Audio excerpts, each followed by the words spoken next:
আসসালামু আলাইকুম রহমতুল্লাহি ওয়া বারাকাতুহু। আল হক মিডিয়া ভিশনে স্বাগতম।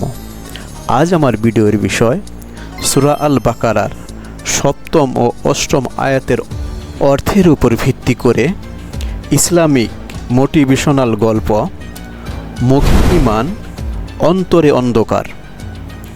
দেখতে থাকুন সম্পূর্ণ ভিডিওটি। রাশেদ নামে এক যুবক ছিল। সে সবার সামনে নিজেকে খুব ধার্মিক হিসাবে উপস্থাপন করত। মসজিদে গেলে বড় বড় কথা বলতো, কিন্তু গোপনে নামাজ ছেড়ে দিত, মিথ্যা বলতো এবং মানুষের সাথে প্রতারণা করত।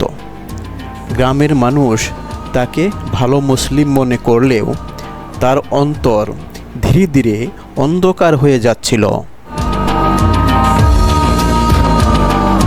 একদিন রাতে সে একটি ইসলামিক আলোচনা শুনল। সেখানে আলেম বলছিলেন, যে ব্যক্তি শুধু মুখে ঈমানদার দাবি করে কিন্তু অন্তরে আল্লাহর ভয় রাখে না, তার হৃদয় একসময় সত্য গ্রহণ করার ক্ষমতা হারিয়ে ফেলে।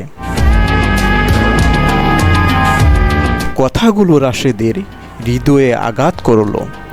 সে বুঝতে পারল, মানুষকে দেখানোর জন্য নয়, আল্লাহর সন্তুষ্টির জন্য ইবাদত করতে হয়। সেই রাতেই সে কান্না করে তওবা করল।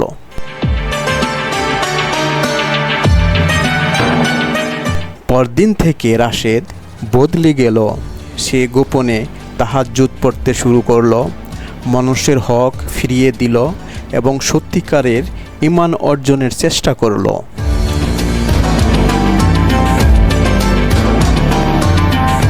শুধু মুখে ঈমানদার দাবি করলেই মুমিন হওয়া যায় না।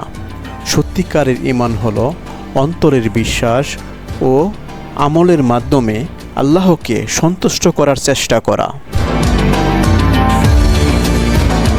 ভিডিওটি ভালো লাগলে লাইক, কমেন্ট, শেয়ার ও সাবস্ক্রাইব করতে ভুলবেন না।